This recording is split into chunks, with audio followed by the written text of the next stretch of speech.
Greetings, friends. Bonjour chers amis, dans notre voyage à travers la tragédie des siècles, nous sommes maintenant arrivés à ce qui semble être le moment le plus sombre pour le peuple de Dieu. Mais même ici, Dieu répand sa lumière. Ce temps est mentionné en Ésaïe 26:20. « Va, mon peuple, entre dans ta chambre et ferme la porte derrière toi. Cache-toi pour quelques instants, jusqu'à ce que la colère soit passée. » Ici, nous voyons une période où le peuple de Dieu est universellement menacé d'emprisonnement et même de mort s'il n'observe pas le faux jour de culte, le dimanche. Nous lisons dans la tragédie des siècles, « Lorsque les différents gouvernements de la chrétienté auront promulgué contre les observateurs des commandements un décret les mettant hors la loi et les livrant aux mains de leurs ennemis, les enfants de Dieu abandonneront les villes et les villages et se retireront par groupes dans les lieux les plus désolés et les plus solitaires. Mais, continue l'autrice inspirée, un grand nombre d'entre eux, de toutes nations, riches et pauvres, petits et grands, noirs et blancs, seront réduits au plus injuste et au plus cruel esclavage. Les bien-aimés de Dieu, chargés de chaînes, condamnés à mort, passeront de longues journées derrière des barreaux de prison. Quelques-uns seront même apparemment destinés à mourir d'inanition en des cachots infects où leurs soupirs ne seront recueillis par aucune oreille humaine et où nul n'ira leur porter secours. Quel horrible scénario! Si nous nous appuyons sur nos propres forces, nos cœurs angoissés seront certainement défaillants. Mais même si personne sur terre ne peut nous aider, Dieu n'oubliera pas les siens. De nombreux exemples encourageants dans la Bible nous rappellent comment Dieu prend soin des siens.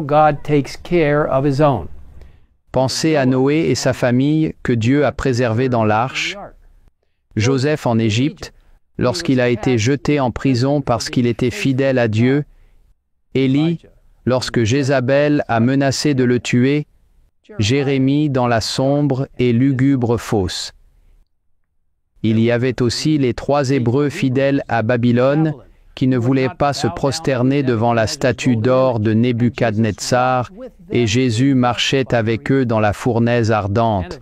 Et bien sûr, Daniel dans la fosse aux lions qui a proclamé « Mon Dieu a envoyé son ange et fermé la gueule des lions qui ne m'ont fait aucun mal parce que j'ai été trouvé innocent devant lui. »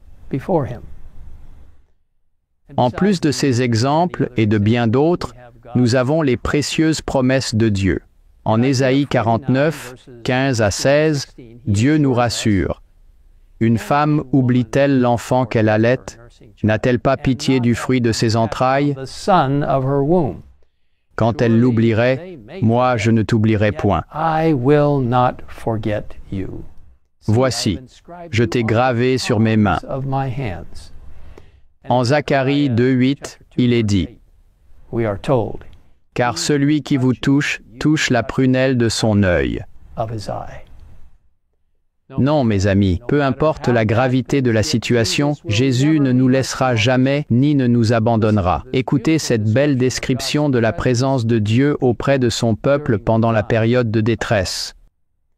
On pourra incarcérer les enfants de Dieu, mais les murs de leur prison ne seront pas assez épais pour interrompre la communion de leur âme avec leur Sauveur. Celui qui voit toutes leurs faiblesses et qui connaît toutes leurs épreuves est supérieur aux puissants de la terre. Ces prisons deviendront des palais. Des anges y apporteront la lumière et la paix du ciel. Les sombres murs des cellules occupées par des âmes ferventes seront illuminés de la lumière d'en haut. Mes frères et sœurs, Jésus revient bientôt. Quand nous voyons ces choses se produire, nous avons l'assurance qu'il est proche, qu'il est même à la porte.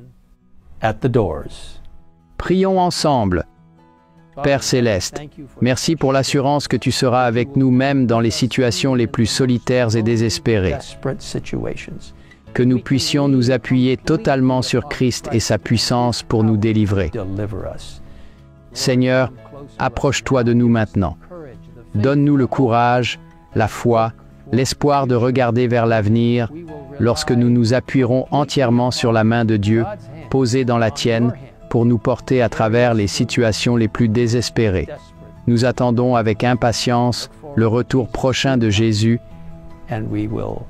et nous savourerons l'expérience précieuse d'être ensemble avec notre Sauveur pour toujours et à jamais. Au nom de Jésus, Amen. Amen.